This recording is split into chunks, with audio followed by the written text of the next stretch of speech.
कहा जाता है एक जमाना था जब बगदाद शहर व्यापार और ज्ञान केंद्र के लिए मशहूर हुआ करता था। इस शहर की चमकदार मस्जिदों की मीनारें आसमान छूती थीं और इसकी बाजारों में दूर दराज के मुसाफिरों का शोर गूंजता था। लेकिन इस चमक दमक के साथ साथ गरीबी और मुश्किलों के अंधेरे भी पलते थे।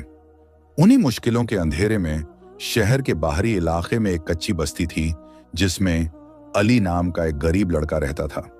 अली अभी सिर्फ 10 बरस का था, लेकिन उसकी आंखों में इतनी समझदारी और सब्र था जितना अक्सर बड़े लोगों में भी नहीं मिलता। अली यतीम था। उसके वालिद शमशेर साहब, जो शहर के एक हुनरमंद कारीगर थे, 1 साल पहले एक बीमारी की वजह से इस दुनिया से रुखसत हो गए और उसकी वालिदा फातिमा बीबी भी अपने शौहर के गम को ज्यादा दिन तक बर्दाश्त न कर सकी और कुछ ही महीनों बाद वह भी अल्लाह के पास चली गईं। अली अब इस बड़ी दुनिया में बिल्कुल अकेला था। उसके सिर पर से प्यार और साए का हाथ उठ चुका था। रिश्तेदार दूर दूर थे और जो करीब थे उनकी अपनी मजबूरियां थीं। घर के नाम पर एक टूटी फूटी झोपड़ी बची थी जिसकी छत बारिश में अक्सर टपकती थी। शमशेर साहब अपनी औलाद के लिए कुछ ज्यादा छोड़ नहीं पाए थे, सिवाय एक पुरानी लकड़ी की संदूकची के और एक मजबूत मुसल्ले के।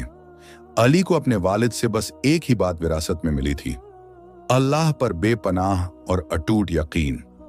शमशेर साहब हमेशा कहते थे, बेटा, जब दुनिया के सारे दरवाजे बंद हो जाएं, तो आसमान का दरवाजा हमेशा खुला रहता है। अल्लाह ही सबको रिस्क देता है। अल्लाह ही इस दुनिया का मालिक है और वह कभी अपने बंदों को अकेला नहीं छोड़ता। माँ बाप के जाने के बाद शुरुआती कुछ महीनों तक तो मोहल्ले के लोगों ने थोड़ी मदद की, लेकिन वक्त के साथ लोगों की याददाश्त भी कमजोर होती गई। अब अली को हर दिन अपनी रोजी रोटी के लिए जद्दोजहद करनी पड़ जाती थी। वह शहर की बाजार में जाता और छोटे मोटे काम करता। कभी किसी सेठ की दुकान पर झाड़ू लगाता तो कभी पानी भरने का काम करता। एक दिन अली सुबह सुबह उठकर शहर की सबसे बड़ी मस्जिद गया। नमाज अदा करने के बाद उसने सहमी हुई आवाज में दुआ के लिए हाथ उठाए। या अल्लाह, तू ही है जो हर चीज का इंतजाम करता है। मुझे भूखा मत रखना और मुझे इतनी हिम्मत देना कि मैं किसी के आगे हाथ न फैलाऊं। मेरा कोई नहीं, सिर्फ तू है, या अल्लाह। दुआ के बाद अली तेजी से बाजार की ओर भागा। आज उसे उम्मीद थी कि उसे कोई बड़ा काम मिलेगा, क्योंकि कल रात से उसने कुछ नहीं खाया था और आज सुबह भी उसके पास खाने के लिए कुछ नहीं था। वह बाजार के एक कोने में खड़ा इंतजार कर रहा था। तभी वहां एक बद्धा और घमंडी दिखने वाला व्यापारी आया जिसका नाम रशीद था। रशीद बहुत अमीर था, लेकिन उसका दिल उतना ही तंग था। ओह लड़के, तुम यहां क्या कर रहे हो? रशीद ने रूखेपन से पूछा। जी, मैं काम की तलाश में हूं सेठ जी, अली ने अदब से जवाब दिया। रशीद ने अपनी दुकान की ओर इशारा किया। ये लो, मेरी दुकान की बाहर की पूरी गली को साफ कर दो। अगर काम ढंग से हुआ तो मैं तुम्हें 10 दिरहम दूंगा। 10 दिरहम उस वक्त एक दिन के खाने के लिए काफी थे। अली खुश हो गया और तुरंत काम पर लग गया। वह जानता था कि अल्लाह ने ही यह दरवाजा खोला है। उसने जी जान लगाकर गली की सफाई की, हर कूड़ा, हर धूल का कण हटा दिया। 2 घंटे बाद गली इतनी साफ हो गई थी कि वहां से गुजरने वाले लोग भी तारीफ कर रहे थे। अली दौड़कर रशीद सेठ के पास गया। सेठ जी, मैंने काम खत्म कर दिया है। सेठ रशीद ने गली को देखा। सचमुच काम बहुत ही अच्छा हुआ था, लेकिन अचानक सेठ की नीयत बदल गई। उसकी आंखें लालच से चमक उठी। क्या तुम कह रहे हो कि तुमने काम कर दिया? मुझे तो लगता है कि तुमने पूरी तरह से साफ नहीं किया, और वैसे भी मुझे लगा कि तुम और भी काम कर सकते थे। ये लो, बस 5 दिरहम ले लो और चलते बनो। सेठ ने हथेली पर बस 5 दिरहम रख कर दिए। अली ने हैरान होकर 5 दिरहम को देखा। ये 5 दिरहम सिर्फ एक वक्त के खाने के लिए काफी थे। कल का क्या होगा? उसे इस सेठ पर बहुत गुस्सा आया। यह सरासर नाइंसाफी थी। एक पल को उसके मन में आया कि वह विरोध करे, बहस करे, अपनी मेहनत का पूरा हक मांगे, लेकिन तभी उसे अपने वालिद की बात याद आई। अल्लाह ही सबको रिस्क देता है। दुनिया में इंसाफ न मिले तो मायूस मत होना, क्योंकि अल्लाह हर चीज देख रहा है। अली ने गहरी सांस ली। उसने 5 दिरहम अपनी जेब में रखे और सेठ की ओर बिना किसी शिकायत के पलट कर देखा। शुक्रिया सेठ जी, अल्लाह आपको और बरकत दे। अली ने इतनी नरमी से कहा कि सेठ रशीद भी एक पल के लिए शर्मिंदा हो गया। अली वहां से निकल गया, लेकिन उसका दिल भारी था। उसे अपने वालिद के लिए बहुत प्यार महसूस हुआ और उन्हें याद करके उसकी आंखें भर आईं। वह जानता था कि इस नाइंसाफी पर अल्लाह की निगाह जरूर पड़ी होगी। उसने पास की एक छोटी सी बेकरी से 5 दिरहम में 2 रोटी खरीदी, एक रोटी खाई और दूसरी रोटी अपने पास बचाकर रख ली। भूख शांत होने के बाद अली को अब रात गुजारने की चिंता हुई। उसे याद आया कि उसके घर की टूटी हुई छत को मरम्मत की सख्त जरूरत है, नहीं तो अगली बारिश में उसका सारा सामान खराब हो जाएगा। उसे छत की मरम्मत के लिए कम से कम 20 दिरहम चाहिए थे। काश सेठ ने मुझे मेरे पूरे 10 दिरहम दिए होते। अली के मन में यह ख्याल आया। शाम होने लगी थी। अली मस्जिद के एक कोने में बैठ गया और अपने मुसल्ले को बिछाकर नमाज अदा करने लगा।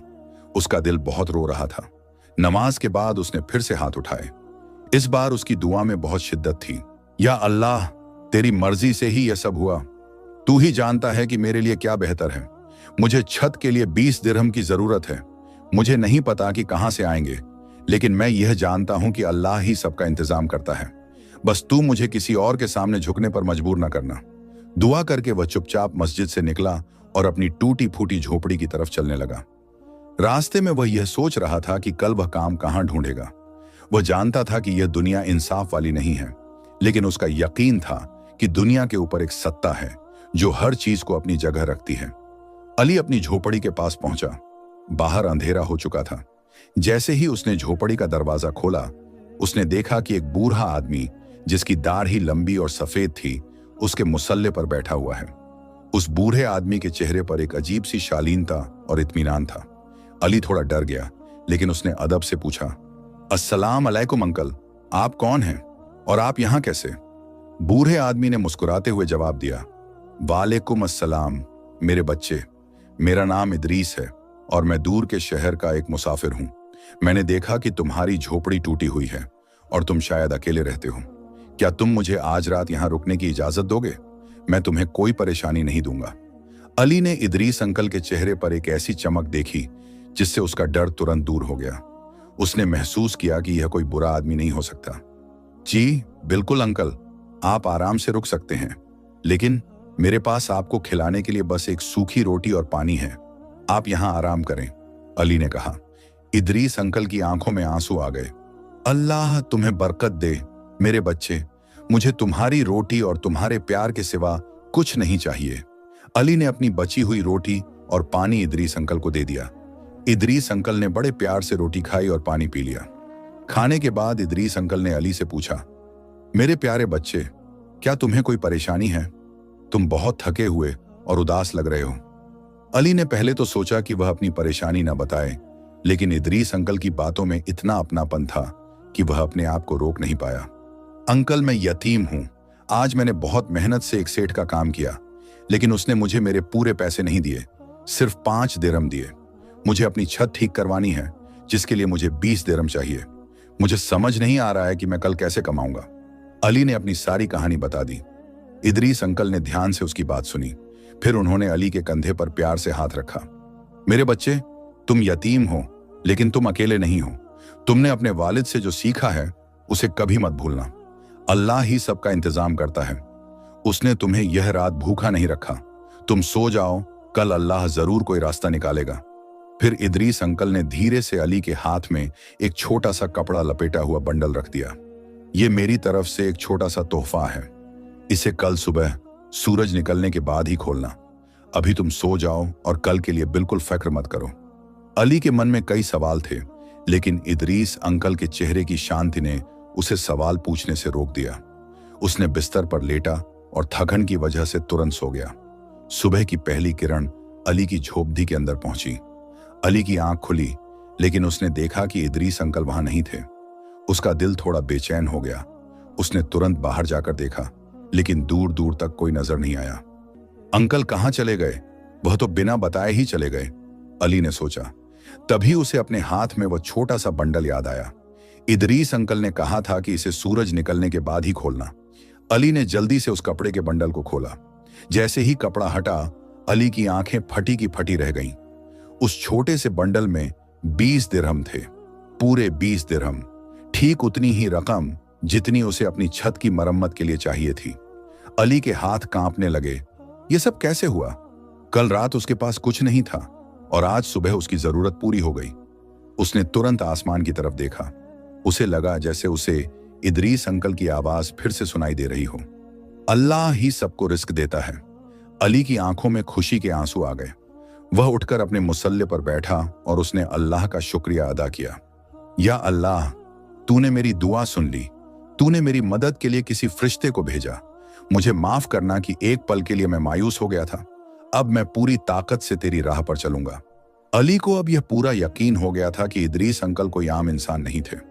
वह अल्लाह की तरफ से भेजे गए एक रहमत थी जो उसके अटूट यकीन की वजह से उसे मिल गई थी।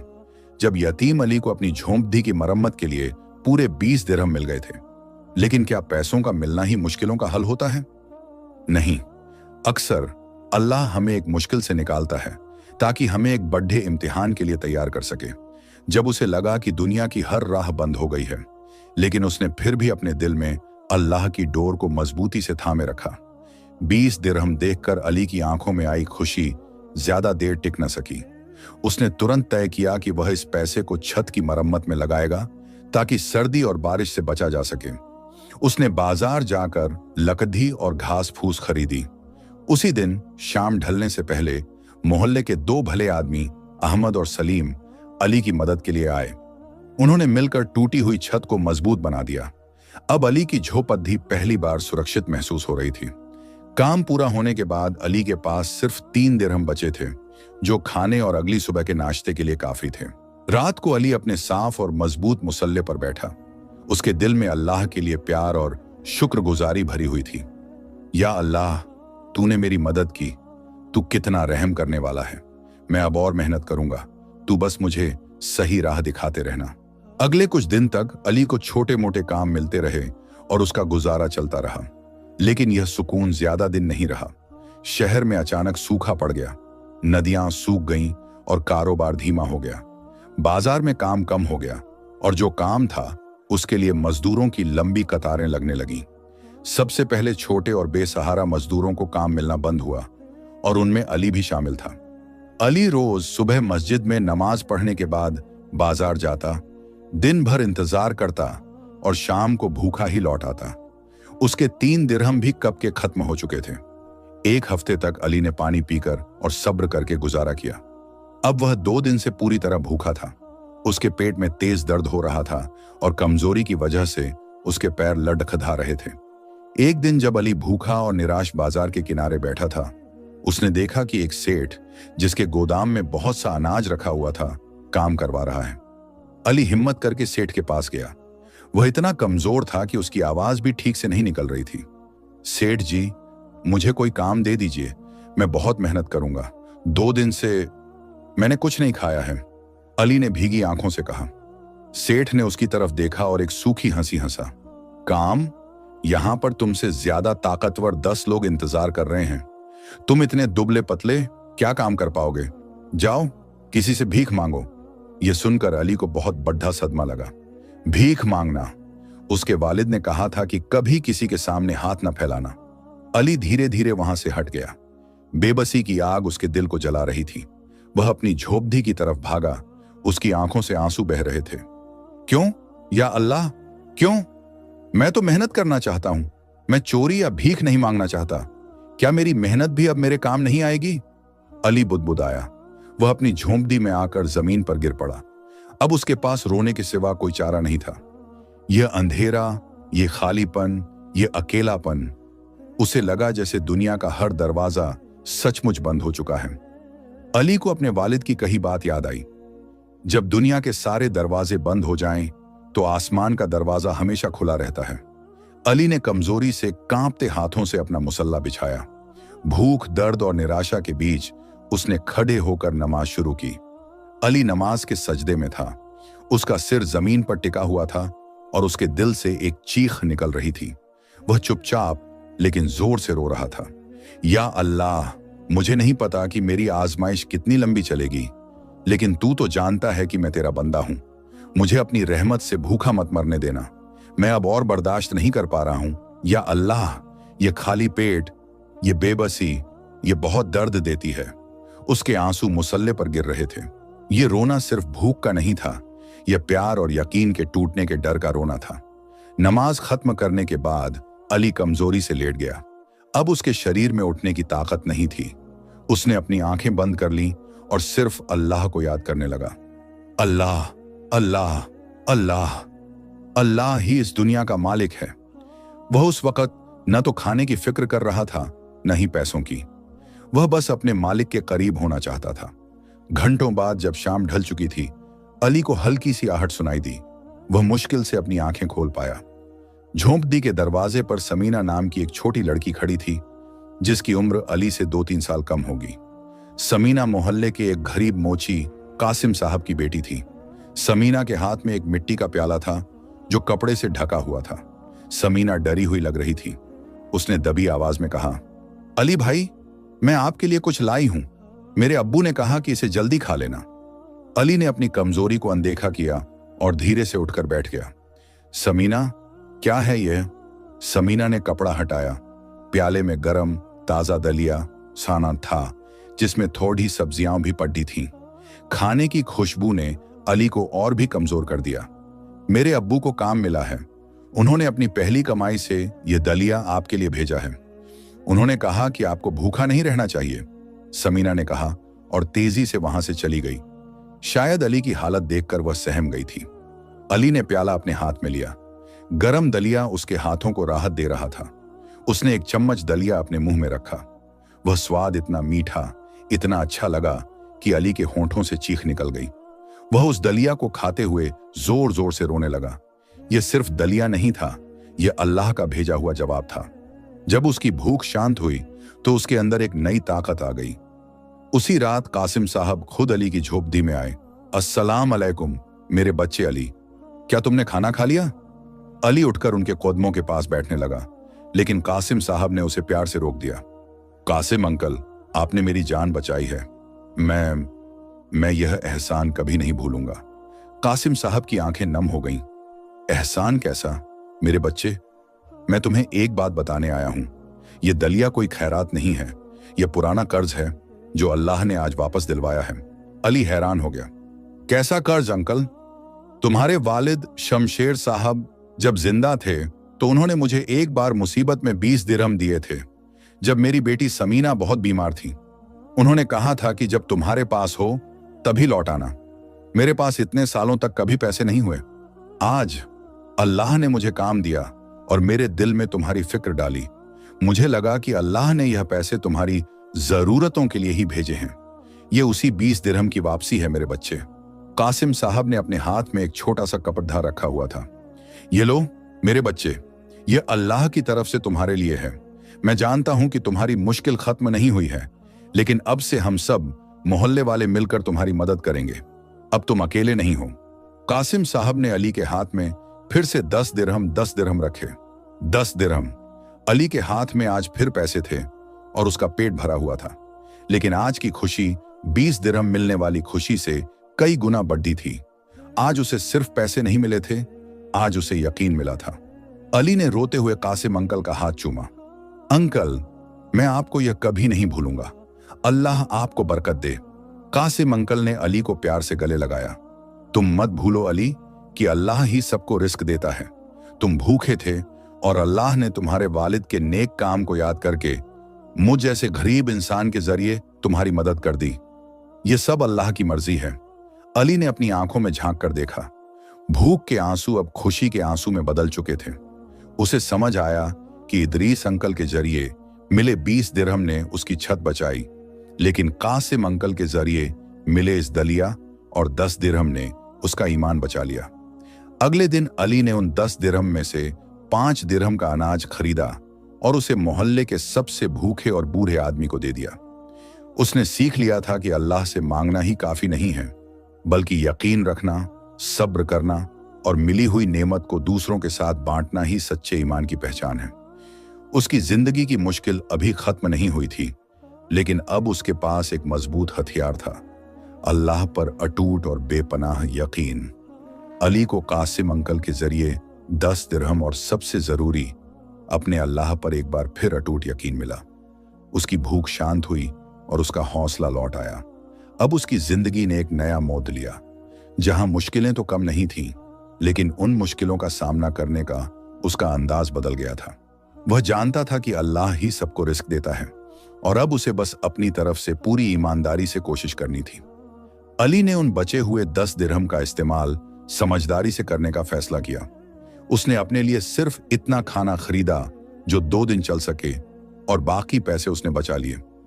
अली ने यह भी तय किया कि अब वह सिर्फ काम की तलाश में बाजार में भटकने के बजाय कोई ऐसा छोटा काम करेगा जिससे लोगों की रोजमर्रा की मुश्किल हल हो और उसे किसी सेठ की रहमत पर निर्भर न रहना पड़े।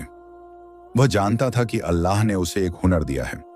उसके वालिद शमशेर साहब एक हुनरमंद कारीगर थे और अली ने उनसे लकड़ी के छोटे मोटे औजार बनाने और उनकी मरम्मत करने का काम सीखा था। अली ने बचे हुए पैसों से पुराने टूटे फूटे औजारों को खरीदा और अपनी झोंपड़ी के एक कोने में एक छोटी सी मरम्मत की दुकान शुरू कर दी। ये एक बहुत छोटी शुरुआत थी। उसके पास न तो कोई दुकान थी और न ही कोई शानदार औजार, लेकिन उसके पास अपने काम की पूरी ईमानदारी और अपने हुनर पर यकीन था। उसने दरवाजे पर एक तख्ती टांग दी जिस पर लिखा था, ईमानदारी से मरम्मत की जाती है। शुरुआत में काम बहुत धीमा था। लोग एक यतीम बच्चे पर आसानी से भरोसा नहीं करते थे। कई दिन ऐसे गुजरे जब उसे एक भी ग्राहक नहीं मिला और उसे भूखा सोना पड़ा, लेकिन वह निराश नहीं हुआ। वह हर सुबह नमाज पढ़कर अल्लाह से दुआ करता और काम पर लग जाता। वह जानता था कि मुश्किलों का आना जिंदगी का हिस्सा है और वह हमेशा याद रखता था कि अल्लाह ही इस दुनिया का मालिक है और वह उसे सही वक्त पर जरूर नवाजेगा। धीरे धीरे मोहल्ले के कुछ गरीब और नेक लोगों ने अली को काम देना शुरू किया। वह हर काम, चाहे वह कितना भी छोटा क्यों ना हो, पूरी लगन से करता। अगर किसी ग्राहक के पास पैसे नहीं होते थे तो अली उनकी मदद मुफ्त में कर देता और कहता, बस मेरे लिए दुआ कर दीजिएगा। उसका यह निस्वार्थ भाव और काम की बेहतरीन क्वालिटी देखकर लोग हैरान रह गए। देखते ही देखते अली की ईमानदारी और बेहतरीन काम की खैबर अजीम शहर के बाजार तक पहुंचने लगी। जो सेठ रशीद उसे दुत्कार कर भगाता था, वही सेठ अब अपनी दुकान के टूटे हुए तराजू की मरम्मत के लिए अली को ढूंढने लगा। लेकिन अली कभी अपने पुराने गमों या अपमान को याद नहीं करता था। उसने अपने वालिद से सीखा था कि हर इंसान के साथ अच्छा सलूक करना चाहिए।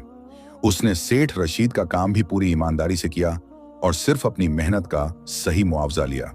अली का छोटा सा कारोबार अब धीरे धीरे मजबूत होने लगा था और उसके पास अब सिर्फ अपने लिए ही नहीं, बल्कि मोहल्ले के कुछ और गरीब बच्चों के लिए भी कुछ खाना खरीदने की ताकत आ गई थी।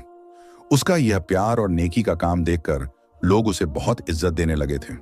क्या आप जानना चाहेंगे कि अली का छोटा सा कारोबार कैसे शहर के सबसे बड़े व्यापारियों के लिए एक चुनौती बन जाता है? तो आगे जानिए। अली की छोटी सी मरम्मत की दुकान, जिसे उसने अपनी झोंपड़ी के बाहर शुरू किया था, अब ईमानदारी और हुनर का प्रतीक बन चुकी थी। जो ग्राहक पहले हिकारत से देखते थे, वे अब अपने औजार और सामान की मरम्मत के लिए लंबी कतारें लगाते थे। अली ने केवल मरम्मत नहीं की, उसने भरोसा भी जीता। उसकी हर कारीगरी में सफाई थी और हर ग्राहक से उसका बर्ताव बेहद विनम्र था, क्योंकि वह जानता था कि यह सब अल्लाह की रहमत है। अल्लाह ही सबको रिस्क देता है और वह इस रिस्क को पूरी ईमानदारी और सच्चाई के साथ कमाना चाहता था। उसकी ख्याति धीरे धीरे बस्ती से निकलकर अजीम शहर के मुख्य बाजार तक पहुंच गई। उसका सबसे बड़ा प्रतिस्पर्धी शहर का सबसे अमीर और मतलबी व्यापारी सेठ रशीद था, जो उपकरणों का नया व्यापार करता था और अक्सर घटिया माल ऊंचे दामों पर बेचता था।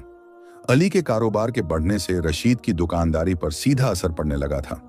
लोग अब नए, महंगे और अक्सर खराब निकलने वाले औजार खरीदने के बजाय अली से अपने पुराने औजार कम कीमत में बेहतरीन तरीके से ठीक करा लेते थे।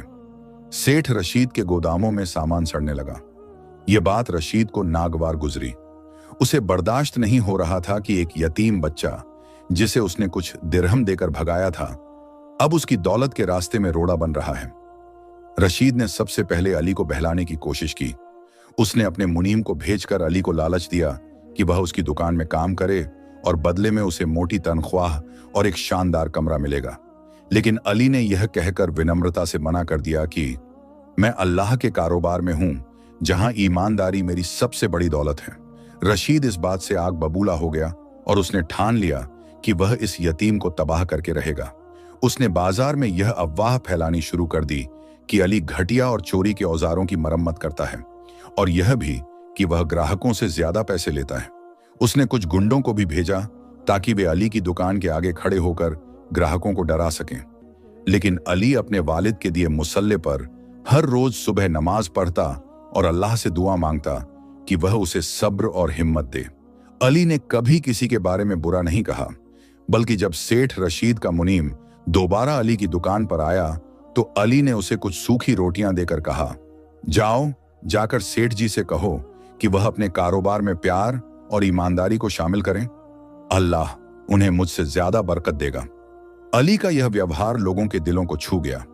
उन्होंने रशीद की साजिशों के बावजूद अली पर और भी ज्यादा भरोसा करना शुरू कर दिया, क्योंकि वे जानते थे कि अल्लाह ही इस दुनिया का मालिक है और वह हमेशा नेक लोगों की मदद करता है।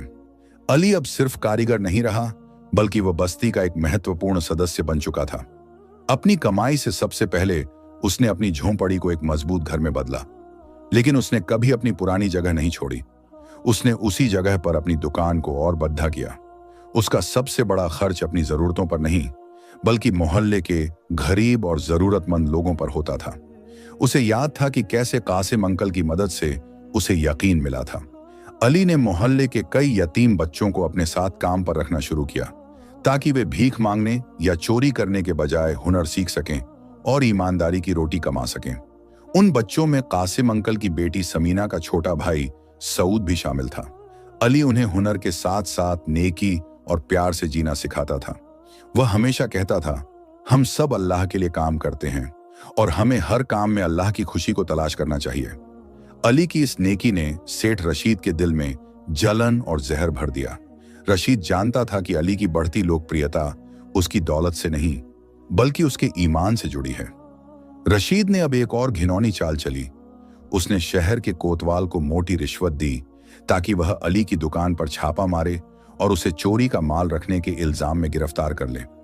एक सर्द शाम जब अली अपने बच्चों को काम सिखा रहा था, कोतवाल और उसके सिपाही उसकी दुकान में घुस आए। उन्होंने अली को बेइज्जत किया और झूठे इल्जाम में गिरफ्तार करने लगे। लेकिन इस बार अली अकेला नहीं था। मोहल्ले के सारे लोग जो अली की ईमानदारी और नेकी के गवाह थे, वहां जमा हो गए। कासिम अंकल, समीना और सऊद समेत सैकड़ों लोगों ने कोतवाल का घेराव कर लिया और चिल्लाकर कहा कि अली बेकसूर है। अली को पुलिस की गिरफ्त में देखकर भी उसका यकीन डगमगाया नहीं। उसने अपने हाथ उठाकर आसमान की तरफ देखा और बस इतना कहा, कोई बात नहीं, अल्लाह ही सबका इंतजाम करता है। अगर यह भी मेरे लिए बेहतर है तो मैं इसे कबूल करता हूं। अली का यह गहरा सब्र और यकीन देखकर कोतवाल भी एक पल को ठिठक गया। लेकिन सेठ रशीद के पैसों का दबाव बहुत ज्यादा था। कोतवाल अली को ले जाने लगा। तभी शहर का सबसे बड़ा काजी, जो अली की ईमानदारी की चर्चा सुन चुका था, वहां आ पहुंचा। काजी ने कोतवाल को रोका और पूछा कि यह क्या हो रहा है। मोहल्ले वालों ने पूरी कहानी बताई और अली की बेकसूरी और सेठ रशीद की साजिश का सारा राज खोल दिया। काजी साहब ने अली की गिरफ्तारी को तुरंत रुकवा दिया। वह खुद घोड़े से उतरकर भीड़ के बीच आए। उन्होंने लोगों की आपबीती सुनी और फिर अली की तरफ देखा, जिसके चेहरे पर डर नहीं, बल्कि सब्र और अल्लाह पर यकीन का इत्मीनान था। अली की आंखों से बहते आंसू गम के नहीं, बल्कि बेबसी के थे, जिसे वह अल्लाह ही इस दुनिया का मालिक है कि डोर से थामे हुए था। काजी साहब ने कोतवाल को आदेश दिया कि वह अली को फौरन रिहा करे और इस मामले को सीधा काजी की अदालत में पेश किया जाए। यह बात सेठ रशीद को पता चली तो उसके पैरों तले जमीन खिसक गई। उसने रातों रात काजी साहब को एक बहुत बड़ी रिश्वत देने की कोशिश की ताकि वह इस मामले को दबा दें, लेकिन काजी साहब एक नेक और अल्लाह से डरने वाले इंसान थे। उन्होंने रशीद के आदमी को दुत्कार कर भगा दिया। अगले दिन शहर की अदालत में भीड़ उमड़ पड़ी। एक तरफ घमंडी और अमीर सेठ रशीद खड़ा था, जो अपनी दौलत के दम पर न्याय को खरीदने की कोशिश कर रहा था, और दूसरी तरफ 10 साल का यतीम अली था, जिसके पास दौलत के नाम पर सिर्फ एक पुराना मुसल्ला और अल्लाह पर अटूट यकीन था। रशीद ने अदालत में झूठ का सहारा लिया और कहा कि अली न सिर्फ चोरी के औजार बेचता है, बल्कि उसने रशीद के कुछ कीमती औजार चुराकर उनकी मरम्मत की भी नकल बेची है। जब अली की बारी आई तो उसने सिर्फ इतना कहा, जनाबे काजी, मैं कसम खाता हूं कि मैंने हमेशा ईमानदारी से काम किया है। मैं जानता हूं कि दुनिया में इंसाफ मिलना मुश्किल है, लेकिन मेरा यकीन है कि अल्लाह ही सबको रिस्क देता है और वो हमेशा सच के साथ होता है। मेरे पास गवाही के लिए मोहल्ले के सिवा कुछ नहीं है। तभी मोहल्ले के 100 से ज्यादा गरीब और आम लोग, जिनमें कासिम अंकल, समीना और काम सीख रहे सऊद जैसे बच्चे शामिल थे, एक साथ खड़े हो गए। उन्होंने एक सुर में चिल्लाकर कहा कि अली बेकसूर है, वह हमारे लिए फरिश्ते जैसा है, उसकी ईमानदारी पर कोई शक नहीं कर सकता। काजी साहब ने लोगों की आवाज को सुना। फिर उन्होंने एक अद्भुत फैसला सुनाया। उन्होंने कहा कि अजीम शहर की दौलत से ज्यादा कीमती यहाँ के लोगों का प्यार और यकीन है। जहां 100 लोग एक गरीब यतीम की ईमानदारी की गवाही देते हैं, वहां किसी दौलतमंद के झूठ की जगह नहीं हो सकती।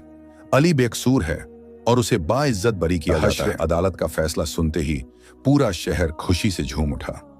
ये दौलत पर ईमानदारी और ईमान की जीत थी। अली ने उस वक्त भी सबसे पहले अपने मालिक का शुक्र अदा किया और तुरंत सजदे में गिर पड़ा। उसी पल काजी साहब ने सेठ रशीद को न सिर्फ उसके झूठे इल्जाम के लिए, बल्कि काजी को रिश्वत देने की कोशिश और घटिया माल बेचकर लोगों को धोखा देने के लिए सजा सुनाई। रशीद की सारी दौलत जब्त कर ली गई और उसे शहर से बाहर निकाल दिया गया। यह अली के लिए सबसे बड़ा बदला था जो अल्लाह ने उसकी तरफ से लिया था। इस घटना के बाद अली सिर्फ एक कारीगर नहीं रहा, बल्कि वह पूरे शहर के लिए एक नैतिक मिसाल बन गया। लोग उसे ईमानदार अली कहकर पुकारने लगे। अली ने अपनी कमाई का एक बड़ा हिस्सा शहर के सभी जरूरतमंदों और यतीमों की मदद के लिए खर्च करना शुरू कर दिया। उसने एक बड़ा यतीम खाना बनवाया जहां हुनर सिखाया जाता था और वहां बच्चों को वही प्यार और सहारा मिलता था जिसकी उसे कभी कमी महसूस हुई थी। अली हमेशा कहता था, हमने अपनी जिंदगी की सबसे बड़ी दौलत भूख और अकेलेपन में सीखी है, और वह है अल्लाह पर अटूट यकीन। अली की सादगी और उसकी नेक नियति कभी नहीं बदली। वह चाहे कितना भी अमीर हो गया, लेकिन वह हर रात अपनी पुरानी झोंपड़ी वाली जगह पर आकर अपने वालिद के दिए पुराने मुसल्ले पर नमाज पढ़ना कभी नहीं भूला। वह जानता था कि इस दौलत और शोहरत का मालिक वह नहीं, बल्कि अल्लाह ही है जो हर चीज का इंतजाम करता है और उसे हमेशा जमीन से जुड़े रहना है। अली का यह नेक सफर शहर को एक नई दिशा दे चुका था। अब देखना यह है कि शहर का यह ईमानदार अली अपने इस अटूट यकीन और प्यार को पूरे मुल्क में कैसे फैलाता है और उसकी जिंदगी में कौन कौन सी नई चुनौतियां आती हैं। अली ने अपनी ईमानदारी और अल्लाह पर अटूट यकीन के दम पर न सिर्फ सेठ रशीद की साजिश को नाकाम किया, बल्कि पूरे शहर के लिए एक नैतिक मिसाल कायम की। वह अब अजीम शहर का ईमानदार अली बन चुका था। उसकी तरक्की अब सिर्फ दौलत कमाने तक सीमित नहीं रही, बल्कि उसका मकसद समाज को बेहतर बनाना था। उसने यतीम खाना बनवाकर बच्चों को हुनर सिखाना शुरू किया, जहां उसका प्यार और मार्गदर्शन हर बच्चे को मिल रहा था। अली ने अपने यतीम खाने का नाम बाग-ए-रहमत रखा। उसने अपने कारोबार की सारी जिम्मेदारी अपने सबसे भरोसेमंद और ईमानदार शागिर्दों सऊद और समीना के हवाले कर दी, ताकि वह अपना ज्यादा वक्त बाग-ए-रहमत को दे सके। अली का मानना था कि अगर किसी बच्चे को हुनर, प्यार और सही मार्गदर्शन मिले तो वह कभी गलत रास्ते पर नहीं जाएगा। उसका एक ही मकसद था, शहर में कोई भी बच्चा यतीम होकर भी अकेला और बेसहारा महसूस न करे। अली ने इस यतीम खाने में सिर्फ रहने और खाने का इंतजाम नहीं किया, बल्कि उसने यहाँ एक छोटी सी ज्ञान की मजलिस शुरू की, जहां बच्चों को नैतिकता, ईमानदारी और अल्लाह के बताए रास्ते पर चलने की तालीम दी जाती थी। वह बच्चों को अपने वालिद की बात हमेशा याद दिलाता था, जब दुनिया के सारे दरवाजे बंद हो जाएं, तो आसमान का दरवाजा हमेशा खुला रहता है। अल्लाह ही सबको रिस्क देता है। अली की इस नेकी की खास बर अब सिर्फ अजीम शहर तक ही नहीं, बल्कि दूर दराज के शहरों और यहां तक कि सल्तनत के दरबार तक पहुंच चुकी थी। लोग दूर दूर से बाग-ए-रहमत देखने आते थे। अली ने अपनी ईमानदारी से कमाई हुई दौलत का इस्तेमाल करके शहर के गरीब किसानों के लिए एक छोटी सी नहर बनवाने का फैसला किया, क्योंकि वह जानता था कि सूखे की वजह से लोग कितनी मुश्किलों में थे। यह एक बहुत बड़ा और महंगा काम था। लोगों ने उसे समझाया कि इतने बड़े प्रोजेक्ट में उसका सारा पैसा डूब सकता है, लेकिन अली का जवाब अटल था। यह दौलत मेरी नहीं है, यह अल्लाह ही इस दुनिया का मालिक है, उसकी अमानत है। अगर यह काम लोगों के लिए भलाई लाएगा तो यह डूब नहीं सकती। नहर का काम तेजी से शुरू हुआ। अली ने अपने पुराने कारीगरी के हुनर का इस्तेमाल करके कम लागत में और बेहतरीन तरीके से काम शुरू करवाया। लेकिन हर बड़ी नेकी के रास्ते में कोई ना कोई रुकावट जरूर आती है। अली की बढ़ती शोहरत और समाज पर उसके गहरे असर को देखकर सल्तनत के कुछ दरबारी और अफसरों को शक होने लगा। उन्हें लगा कि यह यतीम लड़का इतनी तेजी से दौलत और ताकत कैसे जमा कर सकता है। उन्हें यकीन नहीं आया कि कोई व्यक्ति सिर्फ ईमानदारी और प्यार के दम पर इतना बड़ा काम कर सकता है। उन्हें लगा कि अली शायद हुकूमत के खिलाफ कोई साजिश रच रहा है। सल्तनत की तरफ से एक अफसर जिसका नाम मिर्जा हकीम था, बाग ए रहमत और नहर के काम की जांच करने के लिए अजीम शहर भेजा गया। मिर्जा हकीम बहुत सख्त और शक्की मिजाज का आदमी था, जो हर चीज को दौलत और ताकत की नजर से देखता था। उसे यकीन था कि अली जरूर कोई गलत काम कर रहा है। उसने शहर पहुंचकर अली के खिलाफ सबूत जुटाने शुरू कर दिए। उसने अली के शागिर्दों से सख्ती से पूछताछ की, काम करने वाले मजदूरों को डराया धमकाया और यहां तक कि बाग ए रहमत के मासूम बच्चों से भी अली के खिलाफ बोलने के लिए जोर डाला। अली को जब यह सब पता चला तो वह फिर से एक मुश्किल इम्तिहान में घिर गया। इस बार मामला सिर्फ उसके कारोबार का नहीं, बल्कि उसकी नेक नियति और उसके ईमान पर उठे सवाल का था। अली जानता था कि झूठे इल्जामों से लड़ना बहुत मुश्किल होता है, लेकिन उसके दिल में जरा भी खौफ नहीं था। वह रात को अपने मुसल्ले पर बैठा और उसने दुआ की, या अल्लाह, तू जानता है कि मेरा मकसद तेरी खुशी और तेरी मखलूक की खिदमत है। अगर मेरी नीयत साफ है तो तू ही इन शक की आंखों को सच्चाई दिखाएगा। मेरा यकीन अटल है कि अल्लाह ही सबका इंतजाम करता है। अली का यह नया संघर्ष अब लोगों को यह दिखाना था कि दौलत से ज्यादा कीमती दिल की सच्चाई होती है। मिर्जा हकीम अली को बेनकाब करने के लिए हर मुमकिन कोशिश कर रहा था और अली सब्र और दुआ के जरिए अल्लाह की रहमत का इंतजार कर रहा था। क्या आप जानना चाहेंगे कि अली मिर्जा हकीम के शक को कैसे दूर करता है और अपने यकीन की ताकत से हुकूमत का दिल कैसे जीतता है? अली का नेक काम सल्तनत के अफसर मिर्जा हकीम के शक के घेरे में आ गया था। मिर्जा हकीम अली को एक साजिश करता समझ रहा था और उसे बेनकाब करने के लिए हर संभव कोशिश कर रहा था।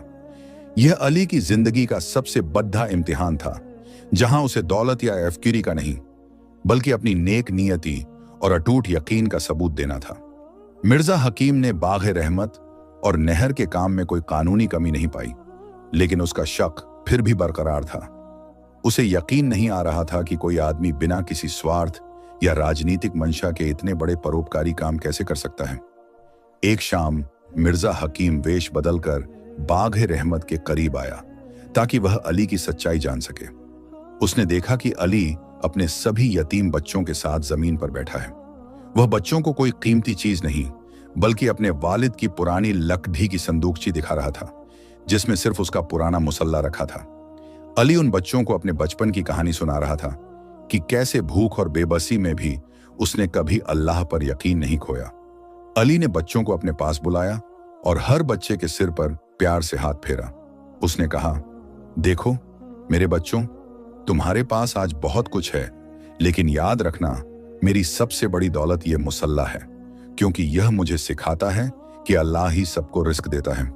दुनिया में दौलत आती जाती रहेगी, लेकिन ईमान कभी नहीं खोना चाहिए। हमें किसी इंसान को खुश करने के लिए नहीं, बल्कि अल्लाह की खुशी के लिए काम करना है। अली ने देखा कि वहां कोने में एक बहुत छोटा कमजोर बच्चा चुपचाप बैठा है, जिसने एक दिन से कुछ नहीं खाया था, क्योंकि वह डर के मारे खाने के लिए आगे नहीं आया। अली ने तुरंत अपनी जेब में रखे कुछ सूखे मेवे निकाले और उस बच्चे को अपने हाथ से खिलाए। उसने बच्चे को गले लगाकर कहा, तुम भूखे नहीं रह सकते बेटा, हमें अल्लाह ने दिया है और हम सब यहाँ एक दूसरे का ख्याल रखेंगे। मिर्जा हकीम यह दृश्य देखकर स्तब्ध रह गया। उसने अपनी जिंदगी में दौलतमंदों को गरीबों का मजाक उड़ाते देखा था, लेकिन उसने पहली बार देखा कि कोई अमीर आदमी एक छोटे से यतीम बच्चे को अपने हाथ से इस प्यार और विनम्रता से खाना खिला रहा है। मिर्जा हकीम का दिल मोम की तरह पिघल गया। उसे अपनी पिछली सभी शक की सोच पर शर्मिंदगी महसूस हुई।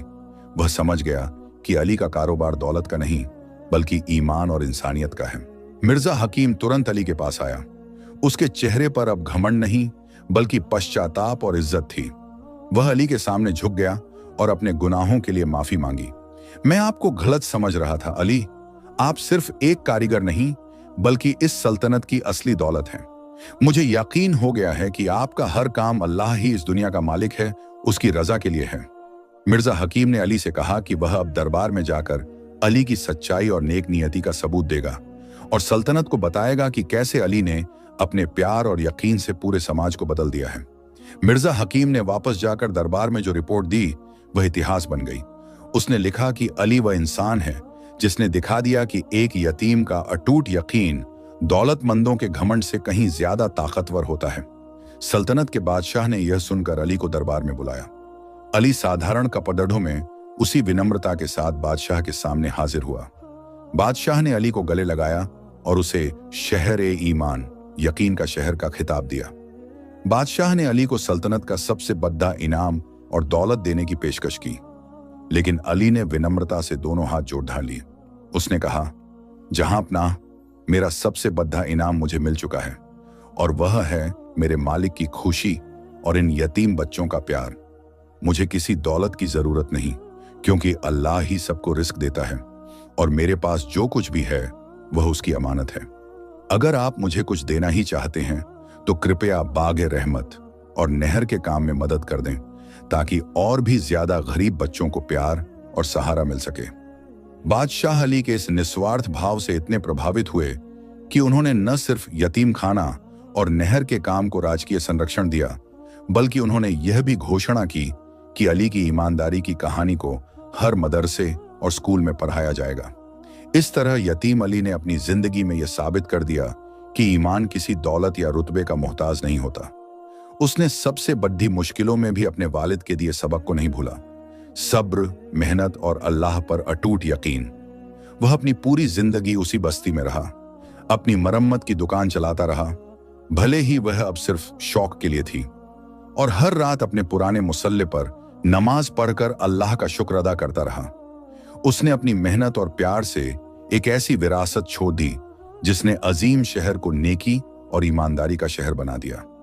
अली का अटूट यकीन एक मिसाल बन गया कि एक अकेला बेसहारा इंसान भी पूरी दुनिया को प्यार और ईमानदारी की रोशनी से भर सकता है।